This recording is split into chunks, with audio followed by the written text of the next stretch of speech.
Bismillahirrahmanirrahim. Assalamualaikum warahmatullahi wabarakatuh. Saya dari kelompok 1 yang beranggotakan saya sendiri, Azizah Wardah Kusumastuti dengan NIM 202111041 dan teman saya Isnaini dengan NIM 202111040. Saya akan mempresentasikan hasil diskusi dari kami dari mata kuliah Fikih Mawaris. Yang pertama, pengertian fikih mawaris. Fikih mawaris terdiri dari dua kata, fikih dan mawaris. Fikih dapat disebutkan dalam Al-Quran sebanyak 2 kali. Secara harfiah, fikih berarti memahami. Ini berbeda dengan ilmi yang berarti mengerti. Jika ilmu bisa melalui dengan jalan wahyu atau penalaran, maka fikih merupakan kerja penalaran, meskipun penalaran dalam upaya memahami nas Al-Quran sebagai wahyu yang membacanya dengan ibadah dan hadis. Kata mawaris secara etimologi adalah bentuk jamak dari kata tunggal, yaitu miras, artinya warisan. Warisan juga disebut dengan faraid, berasal dari kata faradla, artinya ketentuan atau menentukan. Dengan demikian, kata faraid atau faradlah adalah ketentuan-ketentuan tentang siapa yang termasuk ahli waris yang berhak mendapatkan warisan, ahli waris yang tidak berhak mendapatkannya, dan berapa bagian yang diterima oleh mereka. Dapat dipahami, fikih mawaris adalah ilmu fikih yang mempelajari tentang siapa-siapa yang tidak berhak menerimanya, serta bagian-bagian tertentu yang diterimanya dan bagaimana cara perhitungannya. Fikih mawaris juga terdapat beberapa istilah. 1. Waris adalah orang yang termasuk ahli waris yang berhak menerima warisan. Yang kedua, muwaris, artinya orang yang diwarisi harta benda peninggalannya, yaitu orang yang meninggal dunia, baik meninggal secara hakiki, secara takdir, atau karena melalui keputusan hakim.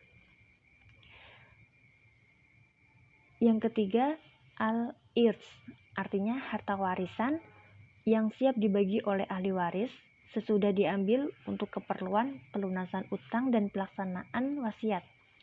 Yang keempat, waratsah, yaitu harta warisan yang telah diterima oleh ahli waris.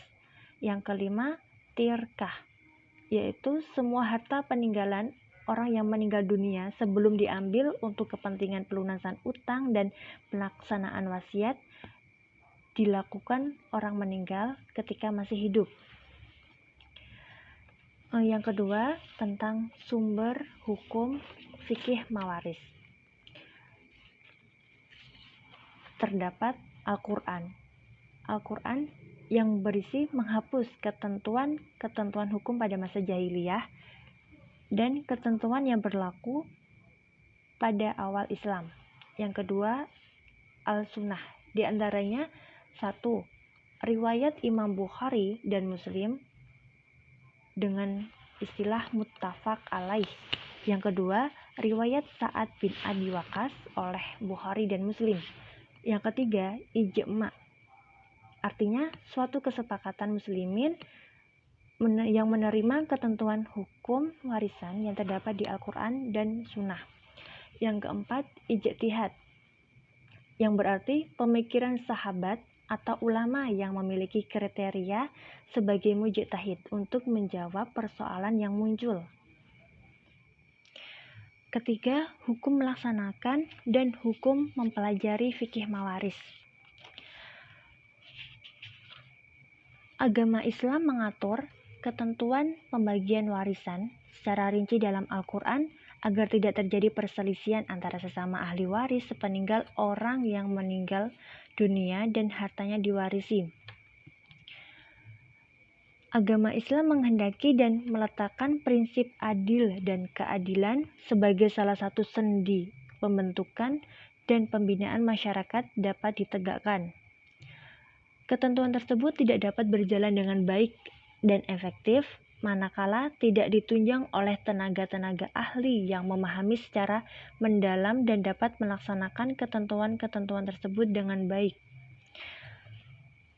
Para ulama berpendapat bahwa hukum melaksanakan dan hukum mempelajari fikih mawaris adalah wajib kifayah, yang artinya suatu kewajiban yang apabila telah ada sebagian orang yang memenuhinya, maka dapat menggugurkan kewajiban semua orang. Ilmu fikih mawaris itu wajib dipelajari dan diajarkan kepada orang lain agar dalam pembagian warisan setiap orang menaati dan melaksanakan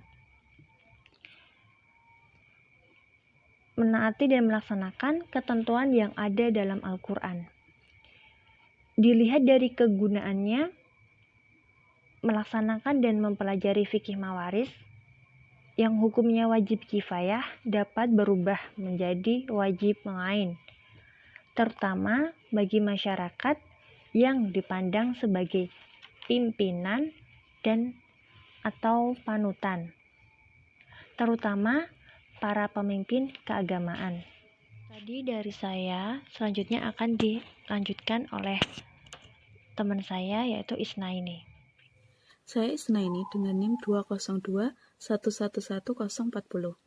Di sini saya akan melanjutkan penjelasan dari teman saya yang bernama Azizah Kusumastuti. Azaz mazhab ahlil qurobah, yang berarti suatu azaz dalam membagikan harta peninggalan kepada zawil arham, berlandaskan dengan dekatnya hubungan nasab antara zawil arham dengan orang yang meninggal. Zawil arham yang memiliki hubungan nasab dengan yang telah meninggal lebih dekat, maka lebih didahulukan dalam menerima harta peninggalan daripada zawil arham yang hubungan nasabnya dengan yang meninggal lebih jauh. Sejarah. Orang-orang Arab jahiliyah merupakan salah satu golongan bangsa yang gemar mengembara dan berperang. Kehidupan mereka yang sedikit banyak tergantung pada barang hasil rampasan. Dalam bidang muamalat dan pembagian harta waris, mereka berpegang teguh pada tradisi. Tradisi yang diwariskan dari nenek moyang mereka. Pembagian harta warisan dalam tradisi tersebut terdapat suatu ketentuan yang utama, bahwa anak-anak yang belum dewasa dan kaum perempuan dilarang mewarisi harta peninggalan ahli warisnya yang telah meninggal dunia.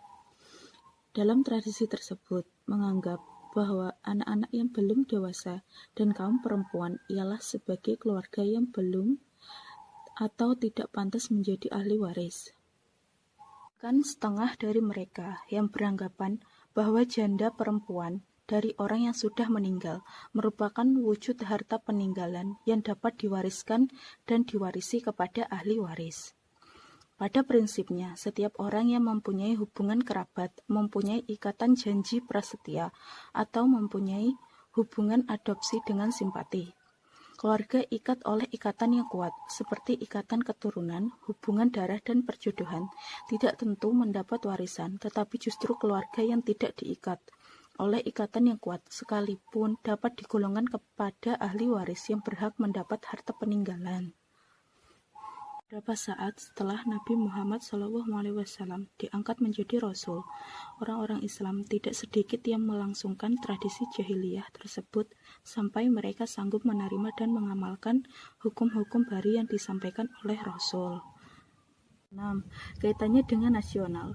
Menurut hukum adat yang berlaku di beberapa daerah di Indonesia, tidak semua harta peninggalan orang yang telah wafat dapat diwarisi. Dalam arti dapat dibagi-bagi kepada para ahli waris menurut kedudukan mereka masing-masing. Akan tetapi, harta peninggalan tersebut harus dimiliki bersama-sama dengan seluruh ahli waris sebagai kesatuan keluarga.